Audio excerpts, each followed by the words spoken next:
જો પૈસાની લાલચમાં આવી અને કોઈ કામ કર્યું હશે કે અથવા તો પૈસા ક્યાંથી લીધા હશે તો જુનાગઢની બજારમાં એને ટકો કરી અને ગધેડા ઉપર ફેરવવાની અમારી સમિતિએ આજે નિર્ણય લીધો છે। જો પૈસા લીધા હશે તો પરેશ ગોસ્વામીનો ટકો કરી અને ગધેડા પર બેસાડી જુનાગઢની બજારમાં અમે ફેરવીશું। પરેશ ગોસ્વામીના અધ્યક્ષસ્થાને આ બેઠક જે છે તે યોજવામાં આવી હતી। સરકાર પાસેથી પરેશ ગોસ્વામીએ પૈસા લીધાના ગંભીર આરોપ લગાડવામાં આવી રહ્યા છે।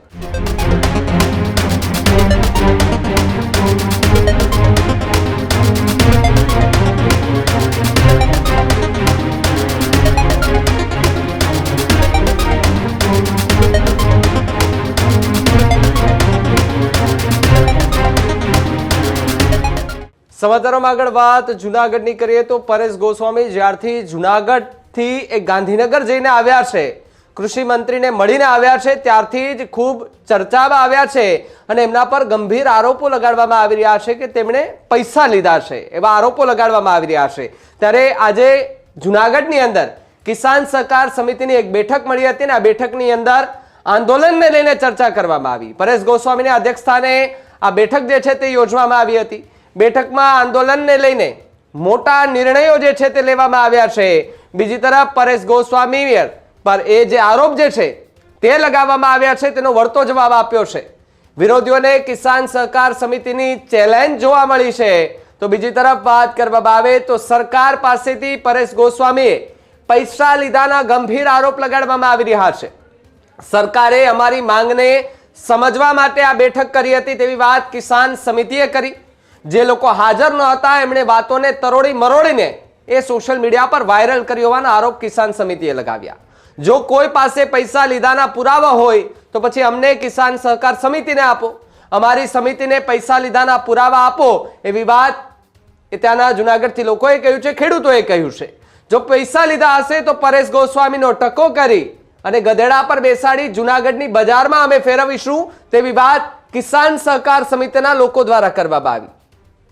બીજી તરફ જે ગંભીર આરોપો પરેશ ગોસ્વામી પર લગાડવામાં આવ્યા તેમને આ વિરોધીઓને વળતો જવાબ આપ્યો અને કહ્યું છે કે હવાત્યા જે લોકો મારે છે એ હવાત્યા કરતા પહેલા, હવાત્યા વાતો કરતા પહેલા પુરાવા આપો, પછી અમે એમનો જવાબ આપીશું તેવી વાત જુનાગઢની અંદર કિસાન સહકાર સમિતિની આ બેઠક મળી હતી। આ બેઠકમાં નિર્ણય પણ લેવામાં આવ્યો છે અને સાથે જ વિરોધીઓને વળતો જવાબ પણ આપવામાં આવ્યો છે। ત્યારે વિડીયો પણ જુઓ કે જેમાં પરેશ ગોસ્વામી પર લાગેલા આરોપ બાદ કિસાન સહકાર સમિતિના લોકોએ વિરોધીઓને શું કહ્યું। જય જવાન જય કિસાન। આજે અમે બધા જ કિસાન સહકાર સમિતિ જે એક આંદોલન લઈને સમગ્ર ગુજરાતના ખેડૂતોનો પ્રાણ પ્રશ્ન એવો દેવા માફી, 2019નો પાક વીમોની ઝડપથી ચૂકવણી અને 200 મણ મગફળી સરકાર ખરીદે, આ ત્રણ માંગને લઈને 10 ઓક્ટોબરથી જે શરૂઆત કરી છે જુનાગઢથી અને પરેશભાઈના નેતૃત્વમાં, એ અમે જે માંગ મૂકી અને સરકારે સુધી એ વાત પહોંચી ત્યારે સરકારે એ માંગને સમજવા માટે આમંત્રણ આપ્યું અને સમિતિ ગુજરાતના કૃષિ મંત્રી સુધી રૂબરૂ મળી અને આ ત્રણ મુદ્દાની રજૂઆત કરી છે। મિત્રો, ત્યાર પછી જેમને જાણકારી નહોતી અથવા તો અમારી જે સમિતિમાં ત્યાં હાજર નહોતા એવા લોકોએ સોશિયલ મીડિયામાં પોતાની વાતને મરોડી તરોડી અને મૂકી છે અને જે માંગ છે ખેડૂતોની જે છે એ વાતને ડાયવર્ટ કરવાનો પ્રયત્ન કોઈને કોઈ તત્વોએ કર્યો છે। એટલે આજે અમારે થોડાક ખુલાસા એની સામે કરવા છે। અમારી જે ત્રણ માંગ છે એ સરકાર જ્યાં સુધી ન સ્વીકારે ત્યાં સુધી ખેડૂતો વતી અમારી કિસાન સહકાર સમિતિ એ લડત ચાલુ રાખશે। પણ પરેશભાઈ ઉપર જે આક્ષેપો થયા છે કે તમે ગાંધીનગર જઈ પડીકું લઈ લીધું, કોઈએ 25 લાખ રૂપિયા લઈ લીધા, એવા ખુલ્લેઆમ મેસેજો અને આક્ષેપો કર્યા છે।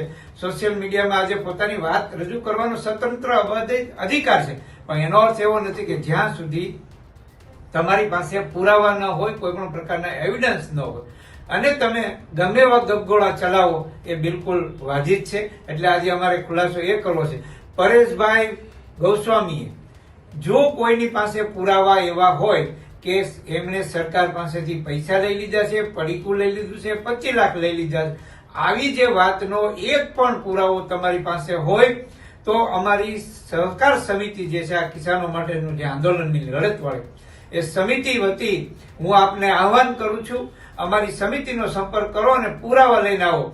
હું ડંકાની ચોટ ઉપર કહું છું સમિતિ વતી બધાને કે પરેશ ગોસ્વામીએ ક્યાંય પણ જો પૈસાની લાલચમાં આવી અને કોઈ કામ કર્યું હોય છે કે અથવા તો પૈસા ક્યાંયથી લીધા હશે તો જુનાગઢની બજારમાં એને ટકો કરી અને ગધેડા ઉપર ફેરવવાની અમારી સમિતિએ આજે નિર્ણય લીધો છે. પણ એ પહેલા આપને પણ કહી દઉં છું કે વાહિયાત વાતો કરતા પહેલા પુરાવા સાથે રજૂ કરજો.